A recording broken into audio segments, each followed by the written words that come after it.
and welcome to another episode of All That Film.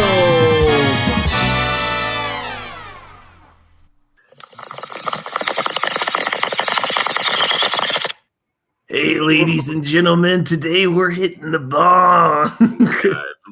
Joon Ho. All right, today we're the ad was playing. Today we're talking Bong Joon Ho, his entire filmography from one of our hosts. I'll admit that I haven't seen a couple of the movies, but we're joined with Theo. Hey, what's going on? And Laura. Ooh, hey. And Laura is a member of the Bong Hive. Laura, tell us how you joined that allegiance. I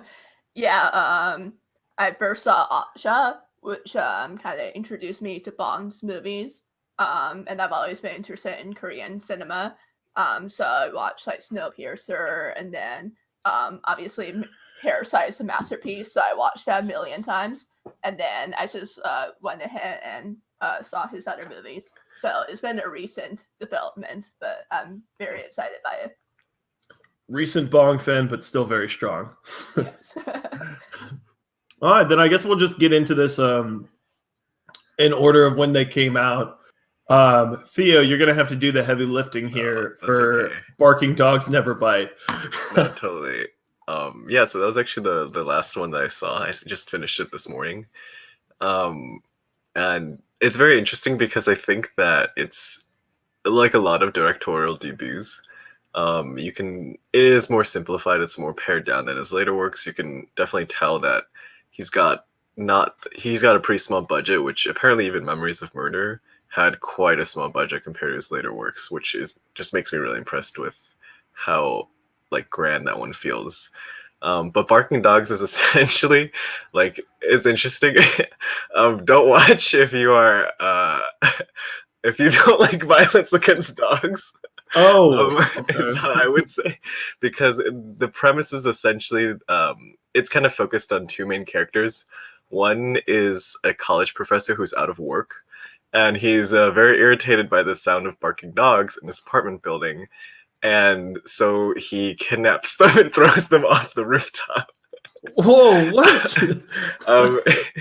And which I didn't expect that when I watched that. And so yeah, it's just very interesting. But the other character is she's a young woman in the same apartment complex who starts to notice this and investigates what's going on. And so it's very interesting because I think that he seems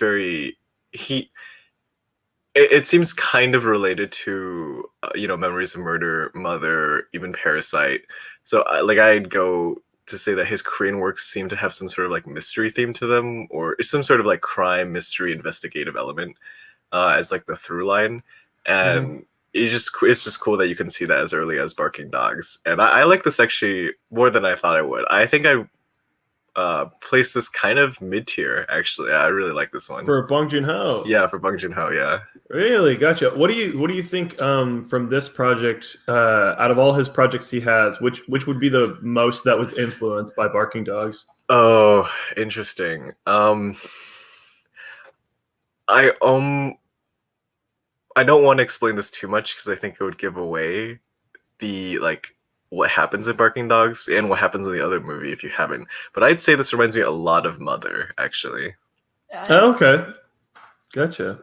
So yeah, and that happens to be my favorite. So which that's why I like it. Is the perfect transition to talking about Mother.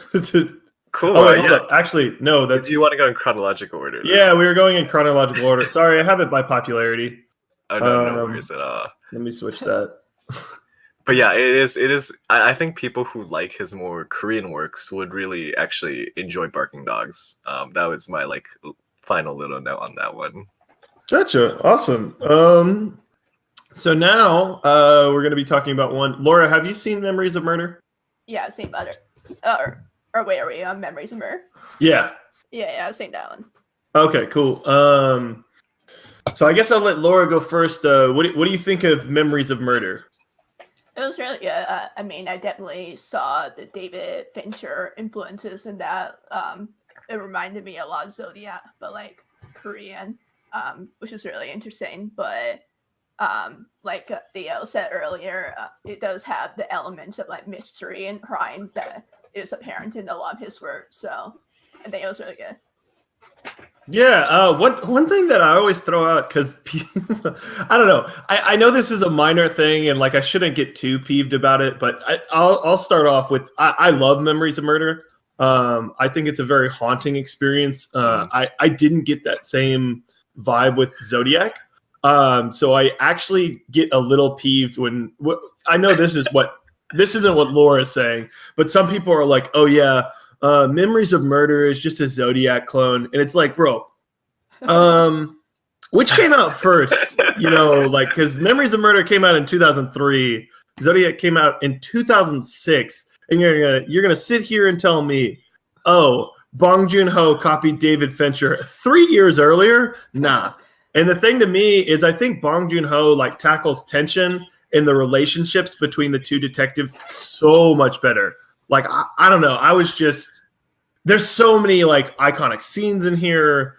Just the plot as it progresses is fantastic. And I don't know, it just wrapped up in the final scene. I think I mentioned this on our Parasite review. It's one of those films that after watching it, I was like, oh, that's really well made. I enjoyed my experience, but I don't know if it's like one of my favorite films. And then the more I was thinking about it, I was like, no, I love this film so much. But Theo, what do you think? No, I agree with you. I actually had seen Zodiac first, and then later watched Memories of Murder. And even while knowing it came out first, it is unfortunately difficult to not think of one or the other while watching one or the other.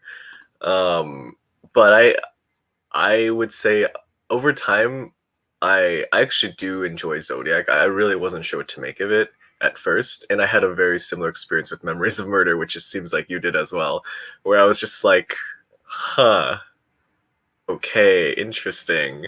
I don't know, like I really don't know what to think of this, but I agree with you. I think it's very haunting, and over time I've kind of appreciated I like what you said about the relationship between its detectives and how they all kind of balance each other out, where I think that in addition to that, the tone, I actually think the tone works really well in Memories of Murder, and that sometimes it dips a little bit into the comedic and melodramatic, but not in a bad way, more so in a way that helps the like dip back down into the thriller feel like actually kind of, oh, this is Completely like, agree. Yeah. right, this is like, oh, the dark side, where I do enjoy Zodiac and I like it, but I feel like it can be 2.5 hours of just like, oh, this is all just like thrilling, but like then that doesn't like make it as impactful to me.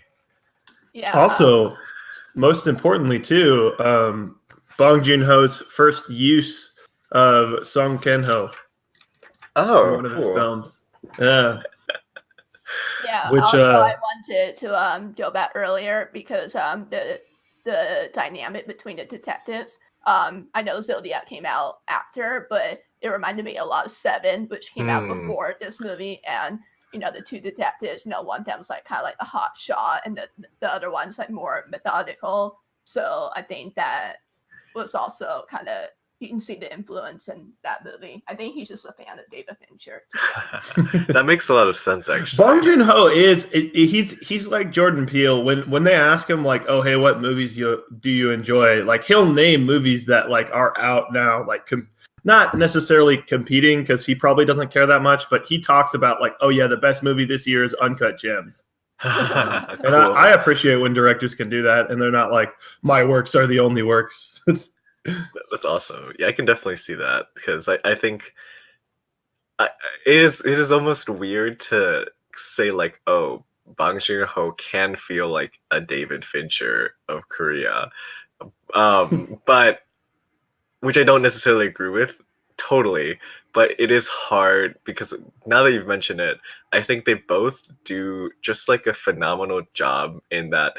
I think when you leave their movies, even if you're like, oh, that really wasn't for me, or like, oh, I didn't really vibe with that. I think it's hard to not be like, well, that was just so slickly made. Like it was just so well done that I have a difficult time like not seeing the like yeah, I have a difficult time not liking his movies, which is how I feel about Fincher as well. Yeah, I Gotcha. agree. But And yeah, then we'll be moving on to the host next. Was trying to use a segue, but I couldn't think of no, one. sorry. I'll admit I've only seen parts of this. I really enjoyed it. The group I was with wasn't as fond of it, so I haven't finished this. I've only seen 20, 30 minutes. Interesting. What reservations do you think that they had with it? Because it seems to be I honestly I think it was just because it was subtitled. Oh, fair. Okay. Ew, Yeah. that's lame. Yeah, so they were like no reading, and I was like, guys, come on. Actually, I'll confess that I watched part of this movie last night, and I had a hard time getting into it because the special effects did not age well. So it's kind of hard for me to take it seriously. That's how. Have you guys heard of? I believe it's Gareth Evans. I'll check real quick. But the director of Godzilla has a film before he made Godzilla called Monsters. Huh. And that was praised at the time for its special effects. And I feel like every time I go back in time to find, it's Gareth Edwards. Okay. And he made this film called Monsters. And at the time, people were like, oh my God, like the special effects on this low budget monster movie look great. And then I watch it and I'm like, oh no. They're actually bad. Yeah, because we've just gotten so far with special effects.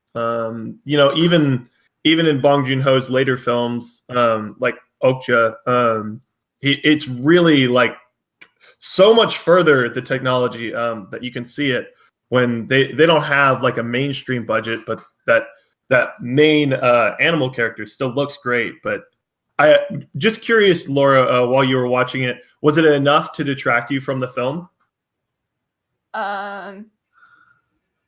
Yeah, sort of. It just seemed really cheesy, and I didn't know if that was like really the intention that he was doing it behind it, because like some of his stuff is like campy and be like a little bit over the top, but I didn't know if it was like purposeful with the host or if it's supposed to be like, oh, this man is trying to rescue his daughter, but the monster is just really fake looking.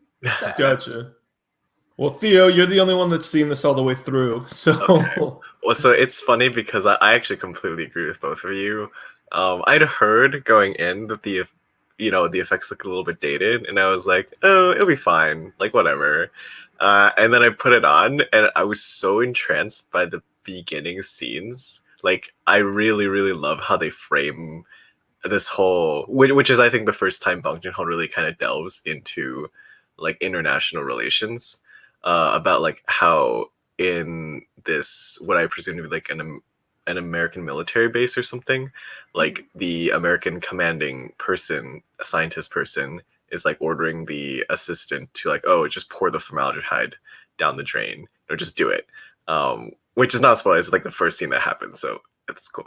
But I was like, oh wow, and that scene was just really, really good, and the upcoming ones also like were I really enjoyed. And then when you actually finally see the monster, it's just like, oh, like holy shit, like yeah, that did not age well, and I feel bad, but that I was a little bit taken out of it. I was able to like overcome it, or I don't know if I should say overcome. I was able to look past it, but it's hard to completely overcome it and be like, yeah, no, this is not taking me out of it, because it really looks like a PS2 visual kind of like plastered onto a movie.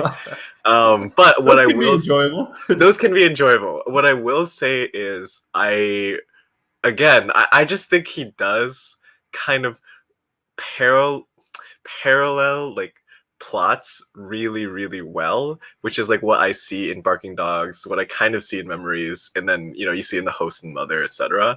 And here I just really enjoyed how it, by the time it ends, I was like, okay, I kind of really like this. I really like how you resolve themes of family, which are like very, I think they're a little bit on the nose here, but there's just a final climactic scene where it's like Okay, this is pretty epic, guys. So, yeah, overall I'm positive on the host, but I do think it's one of his weaker ones, especially if you have a harder time getting past stated visuals. But still Fair. fun to watch, and I think like out of all his movies, might be one of the more accessible for like a random group of people. Well, see, that's what I thought when I put it on. Fair, well, yeah, subtitles I guess is the biggest barrier. I guess. But speaking of which, Theo, I have a question for you. Yeah, for sure. Did that movie make you scared enough to run to your mother? No. So you didn't go to mother after this, is what you're telling me. Definitely not. I don't know what you're going for. Well, we're segueing to mother. Flawless transition from the host. And yeah, we're talking about mother, and I'll hand up. I'm even in film club, and this was one of the movies that was picked. I only watched, I think, 45 minutes. It's because I had it on Shudder. Did you watch any of these? Hey. Well, no, I'm just kidding. I've seen all the 2010s ones, I swear. Okay, no, I'm just kidding. Keep going. No, but I've seen 40 minutes of Mother. I actually watched it while I was on a bike at the gym. Whoa, cool. Yeah, but it got to a point where like King Kong was playing, NBA was like all in the background. And I was like, what am I doing? So I don't. You never finished Mother? I didn't finish it because like I was like, why am I watching Mother of all films at a gym while I'm on a bicycle? Oh my gosh. I know, I'm the worst host. No, so no, I'll admit it. I appreciate that you were able to say, oh, this cinematic masterpiece deserves a teensy bit better than to be observed on my phone while I'm working out. No, but that's cool. I'm curious what you think of the like bits that you have seen. Of the bits I've seen, it's one of those where it's up in the air at an 8 right now, I guess, from what I saw. In that, like, it could literally go anywhere from a 10 to a 6, just depending on the rest of the film. I mean, I still had a lot of the way to go because I think it's like it's 2 hours and 9 minutes. So yeah, fair.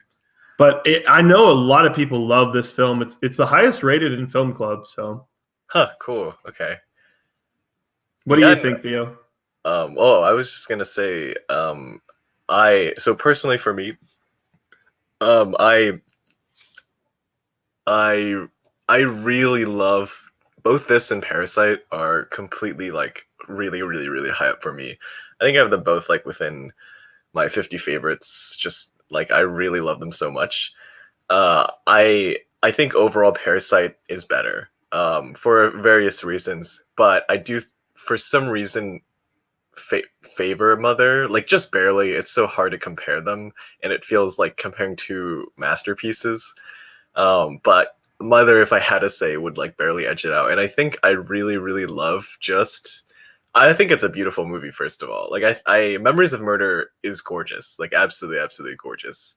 And when you get to the host, I think he goes for a different, grimier aesthetic. And I kind of missed that because I got into Bong Joon Ho through his later works first. And so like watching Mother, it feels like this marriage of, oh, this is kind of both like a little bit of the grimier or just like more urban aesthetic of his earlier works, but he's starting to like play a lot with like cinematography and utilizing like what he used with Memories. And there's just a lot of close-ups that I like. There's an opening scene where I forget exactly what she's cutting, but the mother character is like cutting some sort of like wheat or like vegetable or something, and it's just like, yes, Bong Joon Ho is discovering ASMR, good. But yeah, sorry. Everything about this movie, I can just keep talking about it. Is just I really, really like the relationship with between the mother and son. I think it's that type of thing that really borders on the edge of like, oh, I don't know how comfortable I am with this, but I also don't yet see anything wrong. And it's just that like, well, is it maybe I might be a little weirded out by it, but if they're not harming anyone else, like maybe this is fine. And I just think he really does a good job having characters that are like not quote unquote normal, but like why shouldn't they be normal? And yeah, and obviously things get a little bit mixed up towards the end. But I really love the mystery aspect, and I have to say, I think the ending. Oh my god, the ending is definitely my favorite endings of all time. I don't know, I don't want to Really? explain it, but like when I saw the ending, that is what elevated this movie to like my favorite of him. I was just like taken away by it, and yeah, that's all I'll say. Interesting. And then we have a unique dynamic with Laura and Theo. Laura, why did you end up watching Mother? So Theo recommended that I watch Mother, and I recommended that he watch We Need to Talk About Kevin, which is Oh hilarious. god, yeah. Oh, whoa, no, that is weird. Which is hilarious and ironic because both movies are about a mother-son relationship that are completely messed up in Yes. different ways. Yeah, so I'll talk about my thoughts on Mother. I also really enjoyed it. I think it's a great movie. It's not my favorite movie of his, because I think I do like the ending, but I think it ended like 30 minutes before the actual ending, and then the last 30 minutes are just kind of like wrapping things up. So I think that kind of detracted from me a little bit. But I do really love the mother-son relationship in the movie. I think it's really interesting. I like how the mother is never given a name; like she has no identity outside her son, which is kind of similar to We Need to Talk About Kevin. You know, the mother in that movie, you know, she had like an active like personal life, but then once she has her son, like her entire identity, and after the horrific acts that are committed in that movie, her entire identity is around her son. So I think that's really interesting. Also, but I think some things that didn't work with me in this movie, I think the mother, her performance is a little bit one note. Like she could only be worried or anxious about her son, or like she isn't given any other emotions to work with. So it kind of felt a little bit repetitive, in my opinion. I don't know if you guys felt the same way. No, I can definitely see that actually. Like you're completely right. I think I like thematically how she is totally just, oh, you have no name, you're mother, this is like your identity. But obvious, like I like that in theory, and I ended up liking it in practice. But it also makes total sense that it's like, yeah, when you do this for like over 2 hours, it does get a little bit like you're either in it or you're either are fine with it or it's like, yeah, I need something a little bit different. Yeah, I wish she was given a little bit more variety in the things that she did. But I mean, the actress who played Mother was great, so it's hard to nitpick it. Yeah. Oh God, I agree with you. She's just incredibly powerful. I think it could have definitely been like a snoozer if the acting was not like convincing. Yeah, Is how I feel 100%. that. Yeah. Sweet. So the Mother Gang, and now, fellas, now we move to the decade that haze scene, Hey. and I won't be in the darkness anymore. No worries. So yeah, we're talking Snowpiercer. Choo choo. All aboard the Bong High train. Yeah, it's actually the one that I've seen like many years ago, and I didn't end up finding time to rewatch it. So maybe I'd like to hear your thoughts on this. Hey. Okay, yeah, no, I actually love Snowpiercer. I think it's the perfect way to do low budget sci-fi. The problem is, so of the recent like low budget sci-fi films I've seen, obviously this is like a mid-tier budget. I'll admit, like it's not like a cube or square. The problem is some sci-fi that are like low budget, they're like, okay, we're low budget, so let's not do any sci-fi. And it's like, okay, I understand a little where you're going for, but even something like I'm trying to remember the name, the guys, Primer, even something like Primer that has a budget of 4,000, like you can figure out ways to include it in the script. Like the technological limitations you can work around a little bit. Right. And I think Bong Joon Ho does this here because he's like, okay, we have X amount of money for this film.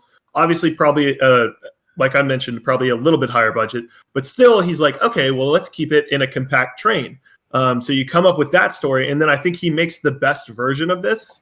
And I just love the idea that it's basically a video game movie, and it's Yeah. like a dark, sort of dystopian like future, and you have like the super serious and brooding Chris Evans, and then you have the jokey side character in Song Kang-ho, and Ed Harris is freaky, Tilda Swinton is freaky, Octavia Spencer is tons of fun Yeah. as joining the Communist Rebellion.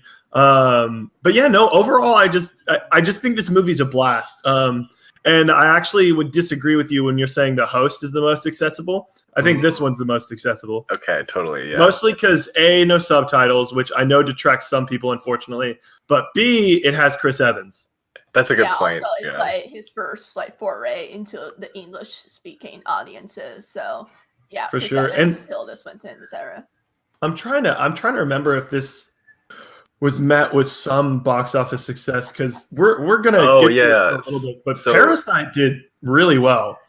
Apparently for Snowpiercer, so its budget was 40 million, Mhm. and its box office is 86 million. So it seemed like But it did pretty well. only 5 domestic. That's crazy. Oh wait, interesting. Come on, Bong Hive. Wait, 5? You mean it only released in 5 domestic theaters? Like No. Sorry, 5 million in the U.S. Oh, sorry. Okay, yeah. Yeah. I was like, hey, 80 million from 5 theaters. That sounds pretty good to me. That would be even better. Just Yeah. crazy fans. It's like, it looks like Bongheim showed the fuck up. Yeah, they actually changed it, I think. I forgot Box Office Mojo changed their website, so I can't look at further stats. Never mind. Because they want my money, which is fair. But Okay, well, it seemed like it got like a decent. Because I know when this came out, this was actually the very first Bong Joon Ho movie I'd heard of. Well, sorry, that's a lie. I had heard of his movies before, but I just had never watched them. And but like I'd heard them in my teenage years when I was like interested in exploring more Korean cinema. And in college, like I watched it actually just because like some random friends brought it up, who don't normally watch movies, and they wanted to see it.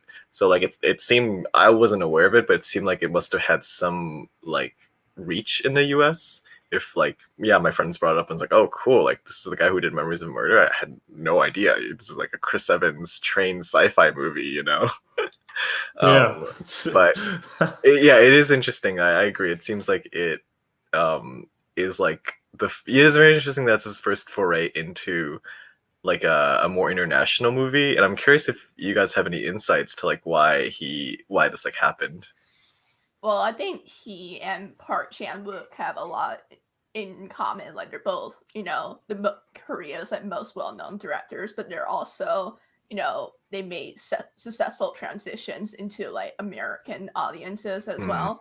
So I think like Korean cinema and pop culture is just making huge waves in the Western world, like K-pop. So I think it just makes sense. Like there's gonna be a lot of like cross-platform between the two like countries, and yeah, that's just that would be wild if Bong Joon Ho and Wook got this crazy fan base like K-pop has gotten, and teenage girls were just losing it over these two Korean directors. I mean, I'm down for that. Yeah, no, I'm super down for it. I just know when I was seeing a movie once, there were people like lined out the door to see like the K-pop Experience movie that was coming out. Oh, totally. And I just can't imagine that happening for Parasite. Oh man, it's funny because you think that like every single like self-described movie buff of some sort, like based on all the things that we're hearing on Parasite, are like yeah, the equivalent, which is cool. Like it's so cool to hear. And sorry, I'm jumping the gun here. I don't know if we should stick to Snowpiercer. We can talk about Parasite. No, we can keep going. We can go to Okja. Well, so what I was just gonna say is, or like, if you want to go to Parasite, whichever you want, Theo. I was just gonna say I'd like to hear like if you guys have any more thoughts about Snowpiercer, because it is his wildest work, I think. So and I just looked. Yeah, I'd like to hear what other people have talked about it because I actually haven't talked about it since I saw it like many years ago. I think like the thing is like most of the thoughts I already said like are how I feel about the movie. So I'm not sure too much. I just want to point out that Snowpiercer also has a lot of themes that are common in his other movies, like Class Struggle. His like Parasite tackles that in a huge way, and like Snowpiercer is kind of like the first like foray into like that theme of like rich versus poor. So I think that was just interesting. But I think like in a good choice doing this, it could very easily feel hokey and like a B-movie sci-fi thriller like this.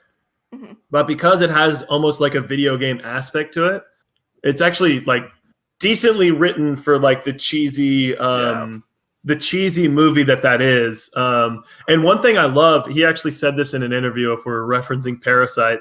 Bong Joon Ho said he's a big fan of genre films.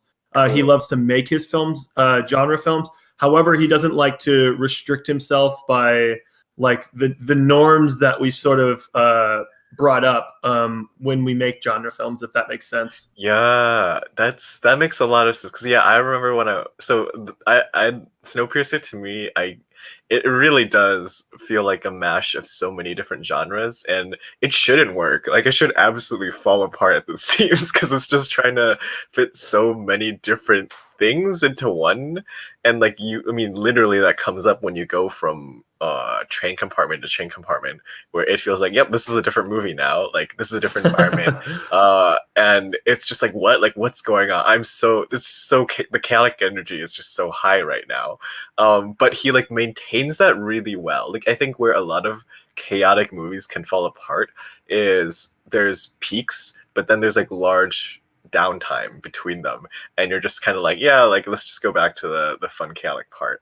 I think Snowpiercer was just like somehow he was able to pace out the like concepts in a consistent manner, and even though it's not my favorite and like movie of his, I just like its images in me stick with me so much, I mean, any movie where Tilda Swinton is like a video game boss villain. Yes. Speaking of Tilda Swinton, she's so great in that movie. She's also in a movie called Okja. But yeah, no, I guess we'll move to Okja. Theo, have you seen this more recently? If you'd like to go first, because you were less on the Snowpiercer one. Oh no, sure. I was just gonna say, so yeah, I just watched this last night, and I'd always been meaning to, but never got around to it. Which is like, I don't know, maybe it's just because it was like, oh, this is Bong Joon Ho, and oh, this is another American production, and oh, Jake Gilla, I never know how to pronounce his last name, like Gyllenhaal. Thank you. Oh yeah, sorry. I wasn't sure. You said Jake Gilla, and I was like, who is he talking about? I always get them mixed up. Jake Gilla. And so eventually I finally watched it, and I have to say, even though it's not my favorite of his, I think it's really, really cool that he seems, it feels like he's tackling kind of like, I don't want to call it a more kids movie because that really, really is not right at all, but it feels like he's tackling a lot of these genres of like a younger kids film, but then kind of marrying it with his like crazy energy that he put in Snowpiercer, a little bit tamed down, and also just putting in a lot of his thoughts of like Snowpiercer, and before there are a lot of thoughts of like class issues, and here I think he kind of broadens it to like a more like industrial corporate sphere, which I think is really cool. And even though it's not my favorite, I think I respect Okja a lot. But yeah, I'm curious what you have to what you think, Laura.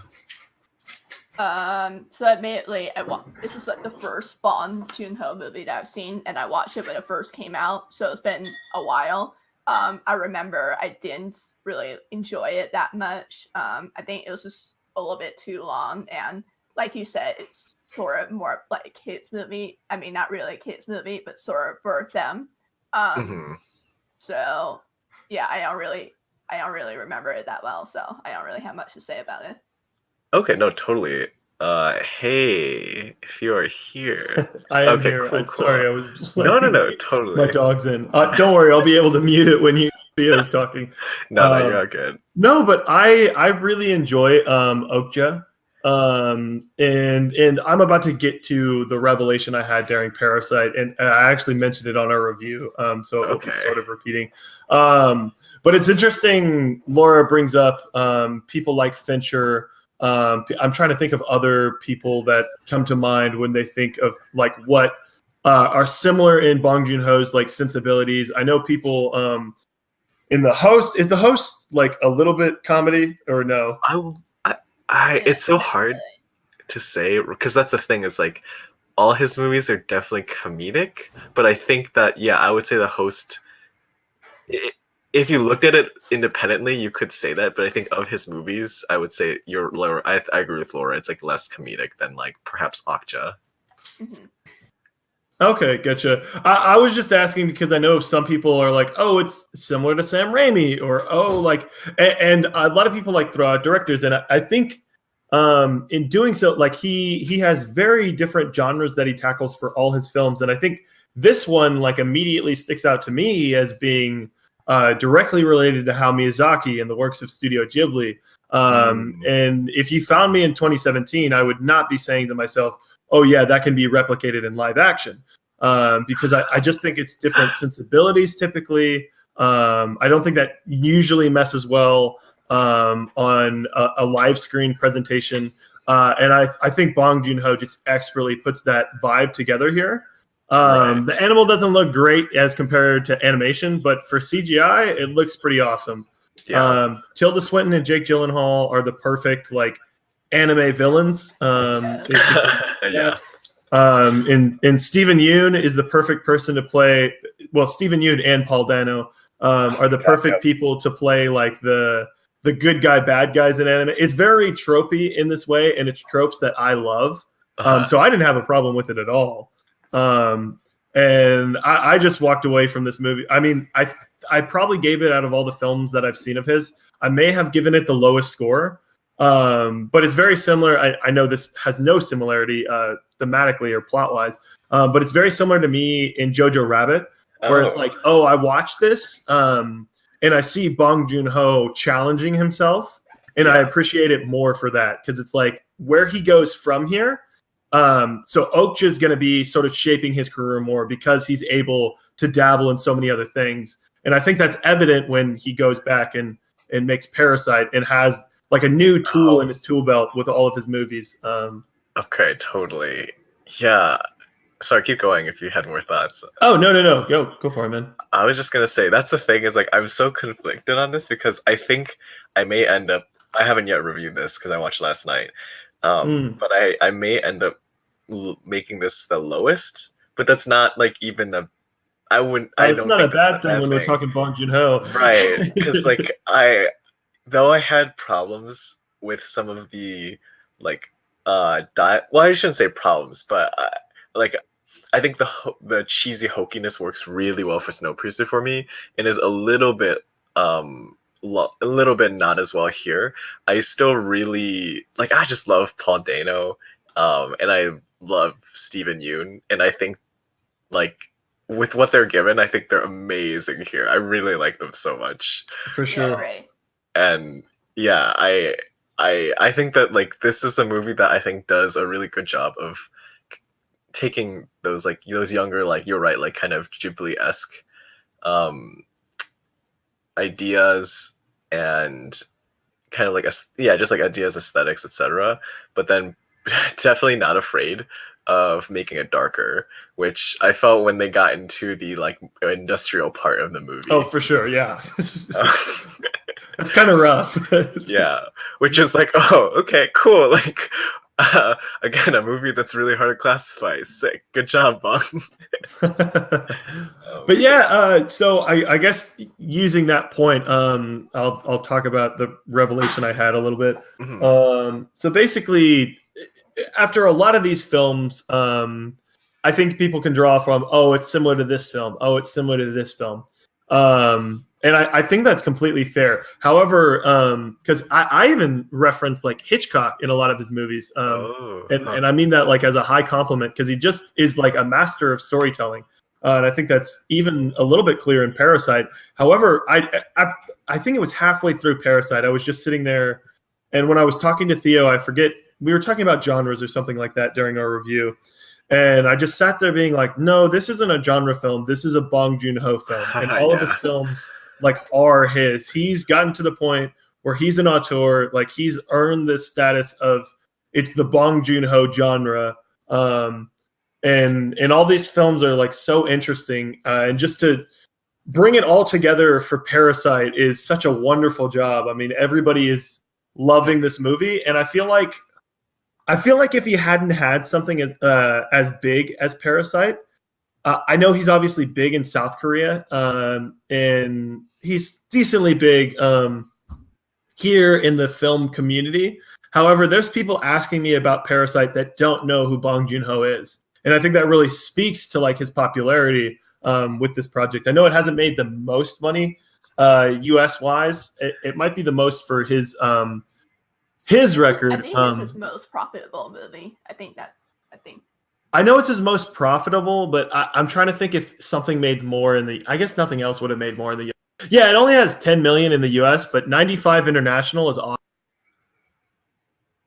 Oh, I'm sorry. I think you cut off a bit there. What did you say? 95 internationally? Yeah, he has 95 or 96 internationally. Okay, cool. Yeah, I'm excited to see like how the box office numbers will. Because this is the first weekend it's actually playing like at an AMC full wide release. Yeah. So I'm interested in seeing how the numbers will shift from this. Maybe not that much, but still. Yeah, I definitely agree with what was said earlier because I have so many people that I know who have never seen a Korean movie before, but they are so excited to watch Parasite. So it's really interesting to see like the hype that this movie has, and yeah. For sure. And one thing I think's great about that, I've seen some reviews of people that are like, oh, this is my first exposure to Korean cinema. And like, I completely loved it. Like it was so well put together, like a masterful work. And I'm like, well, you need to check out like some of these others. Cause like I'm not saying it like, oh, hey, what have you been doing for all these years? No, totally. But it's like, there's also a well that you can go to now. But yeah, look, we've already talked Parasite like in a review. It's the number 2 film on Letterboxd right now. Like what? Wait, yeah, for real? Yeah. Out of the top 250. Yep. Whoa! Damn. Okay, it is. Sorry. It is Godfather 2, and then it is Parasite. Cool.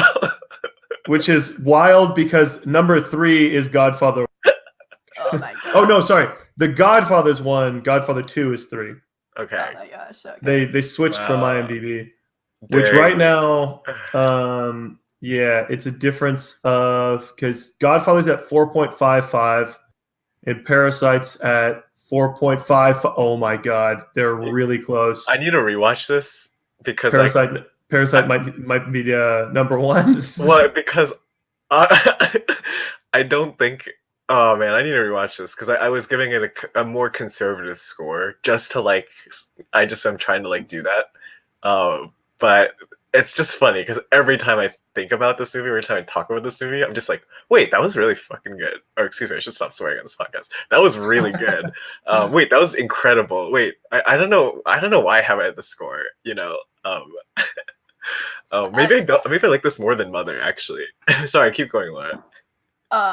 I sort of had the same thing because I first watched Parasite like on my computer. I found a stream. Sorry. Mm-hmm. Oh, Laura, that's how Theo watched it. Yeah. Sorry. And I watched it by myself, and like when I watched it by myself, I'm like, oh, this movie is good, but you know, like it wasn't like life changing for me. And then I saw it again in the theaters when it came out in America, and the entire theater was laughing like during the entire film, and it was just a completely different so experience. Funny. Yeah, it's a completely different experience, like watching to other people and watching their reactions, and I'm like, and I was laughing at parts that I hadn't laughed when I watched it by myself because it's a different experience. And when I watched in the theater, that was like it was a 5 out of 5 movie, like masterpiece. I'd never seen that sort of reaction before, even for like an English speaking movie. It was For crazy. sure. Yeah, we had a pretty decent crowd in our theater. And I was telling people, bro, I don't want to sound like I told you so, but and this I wasn't the one that told you guys. I just mean there were people in film club and my friends that I was talking to, and I told them, I said, please just don't watch like the laptop quality like version of Parasite. Like it probably deserves to be watched in the theater. And like multiple people were like, oh well, I don't know when we're gonna be getting it, so like I just want to watch it now. And it's like, you gotta wait for nice things. And I think this is a film that deserves to be watched in a theater. 100%. Especially like the interior shots of the house. Like, oh, it's so beautiful. Yeah. This is his best looking film, right? Oh, Even though it's in a absolutely completely different environment. 100%. Oh my god, it's beautiful. I don't know why I haven't given this a 5, honestly. Oh, whoa! We're changing Theo's perspective right on the pod. Okay, wait, hold up. Mhm. Just looking through the top 250. How on earth is Portrait of a Lady on Fire out yet? No, it is just in theater, or was in film festivals. Well, Letterboxd is like very recently, so I don't trust Letterboxd. Yeah, because that's like 39. Marriage Story is 44, and The Irishman is 75. How are these films aren't out yet? So that's the thing, is I don't trust rankings if it's just in film festivals, because of course, like it's not that they're wrong. It's just whenever you get any like critically acclaimed movie, but the only people who have seen it and rated it are like the critics or the people who like go to film festivals, it's just going to be skewed that way. And like a movie like Parasite, I mean, continually, but a movie like Parasite has both like had that and like the general public who may not be as keen on it. And so wait, like I think hold up. score stands better. But yeah, what's up? I'm really sorry to interrupt you. No, you're fine. Is the actual tagline to The Irishman "Time for a chili dog"? No, what? That's what it says. You're kidding me. It's Sonic's catchphrase. That I think the movie database may have had been rated recently. I think it did. I think you're right. But yeah, no, I really want to see the rest of the films this year, so that way I can definitively say when Parasite probably gets snubbed, that it's like, oh hey, y'all goofed bad. And that's the thing, is like when people were saying, because I was one of those people who was like, I saw it on the laptop. I'm gonna be real honest. I didn't go see it in theaters, but like recently, Friday. But I did go and watch it on laptop first. And people were saying like, oh, I'm not sure if it'll get a nom. I don't really know because it hasn't been released yet.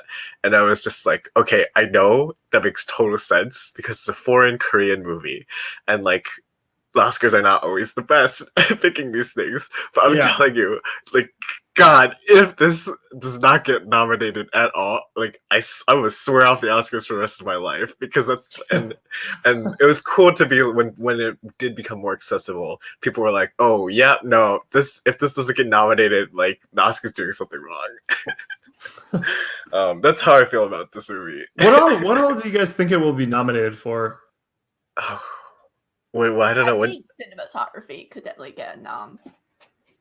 I hope. I'm just worried, like, they'll be like, I guess we'll throw it a Best Picture to calm the nerds, and we'll give it Best Foreign Film. The thing that bothers me is I feel like the Oscars, as evident from last year, they're like, well, why would we award a foreign film Best Picture when we already have a category for... But Roma won a bunch of awards last year. Well, I'm saying best, like, it didn't win Best Picture, and I think like there's some of that thought process behind it. I think it's the same with animation. There's only ever been like 3 animated films nominated, and well, part of it is because people are like, animation is for kids. Chinese cartoons. Yeah. Oh man. That's the But thing. yeah. It's like I really hope that with all the deserved hype that I got from being at and then winning Cannes, that like just one would hope the people who nominate or pick or whatever for the Oscars like like it's on their radar, and one would hope with like how much buzz it's getting that they'd be like, maybe I should go see this movie to see what it's about, you know. I could see it winning like best foreign movie though, because like, what's the competition? A Portrait Right. of Lady on Fire, but I mean, like Parasite's more accessible than that movie, you know. So. Yeah. Oh yeah, for sure. I think in terms of foreign film, there's probably a decent amount this year, but I mean it depends on what the Oscars see, because that's always a different list. Right. Yeah. I know it was weird. Bong Joon Ho probably has a good chance of being nominated for director too, I'd I imagine. hope so. Oh god. Just because they nominated 2 foreign film directors last year. Oh yeah. Oh, did they? Which ones? Sorry, Alfonso and Alfonso, and I forget his name, but he's the director of Cold War. I think it's okay. Paolo. Let me check real quick. No so worries. that way I don't leave him out. It is Paweł Polakowski. I see. He's directed Cold War. So yeah, no, it just sort of paves the way a little bit for Bong and for Todd Phillips to snatch that Oscar. No. Oh god, in a world. Gamers rise up. Gamers rise up. I honestly like Joker, but I just like Parasite needs to win something. Okay, wait. Can I say one thing? Yeah, go for it. I think it is an insane clickbaity take where people are like, Parasite and Joker, same movie in any sense. Like, yeah. That's not. So basically, I gave this person the benefit of the doubt because I was like, oh, well, like I see like where they're going for, but I don't know. There's just all these hot takes I see on Twitter that are like, Parasite is a film Joker wishes it could be, and Joker is a film that Parasite tries to be. And it's like, whoa, wait. These two films are tackling very different things. Like, one movie is bad and the other one is good. Well, let's calm down, Laura. Let's go back to the Taxi Driver and King of Comedy comparisons, because that actually made sense. It made complete sense. This is Parasite Joker, but yeah. But yeah, James said yesterday. He said that he had Joker higher than Parasite, and his rationale was. Parasite says, "Oh man, the rich are bad, aren't they?" And Joker says, "Kill the rich."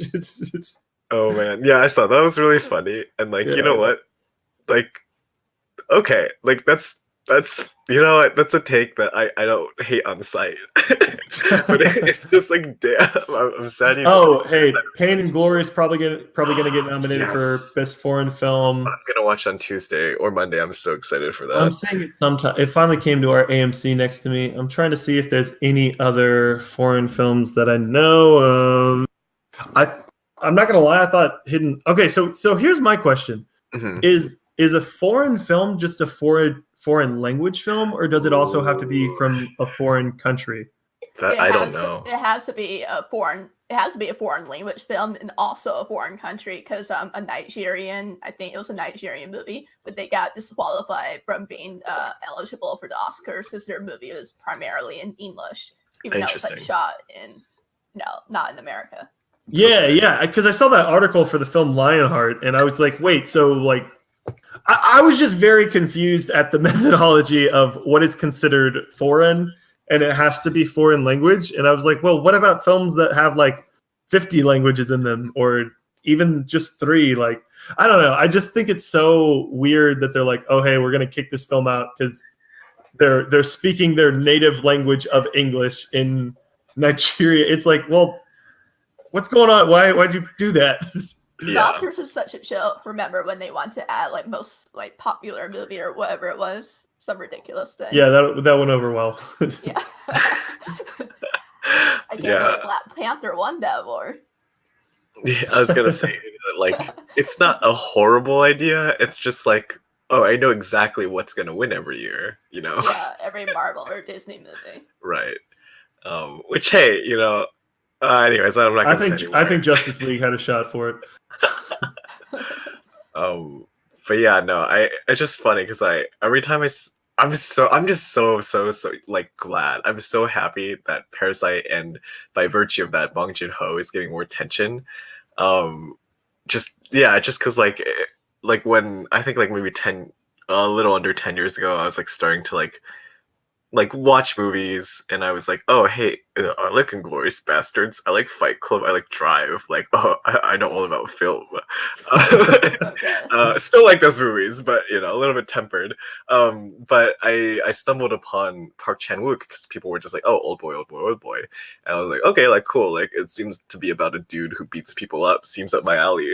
um, and I'd watched it and it was just so different and like it really changed how I looked at it.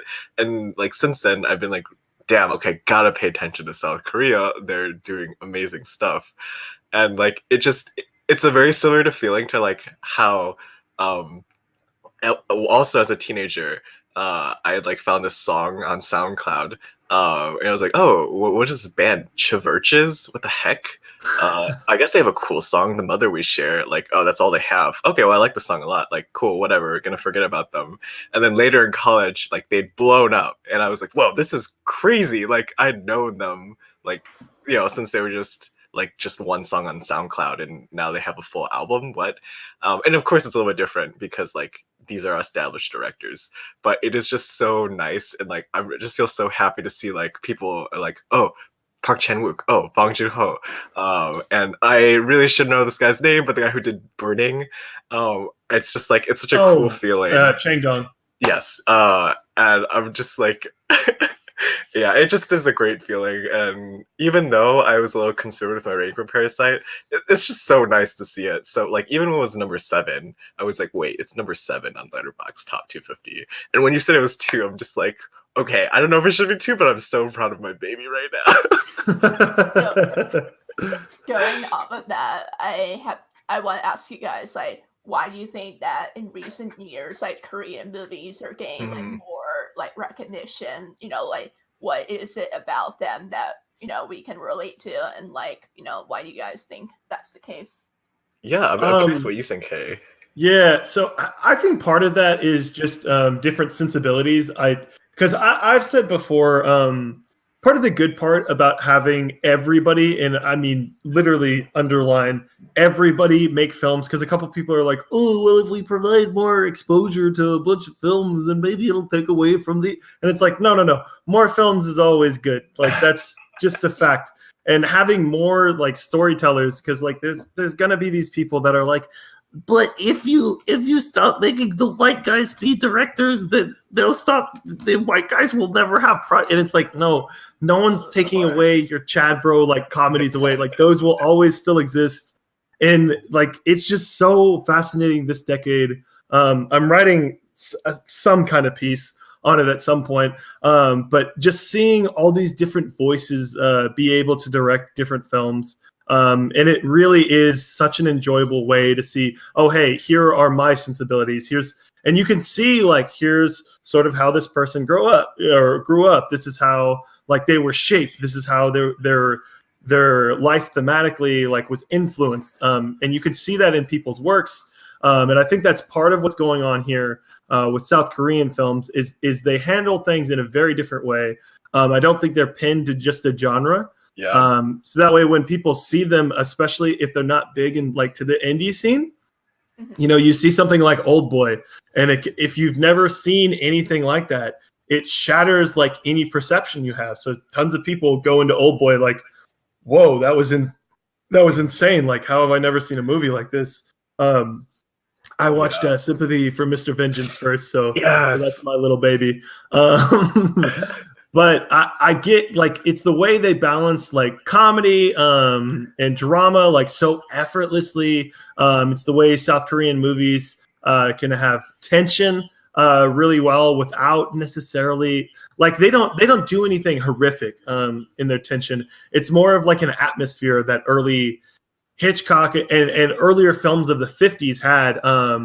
And I just think, I don't know, there's just such a different style, and I think it's so noticeable that people are like, oh, well, I've watched, 100 United States releases in a row, they're kind of like, obviously they're gonna still be different, but it's like, okay, I can see a lot of similarities in these films.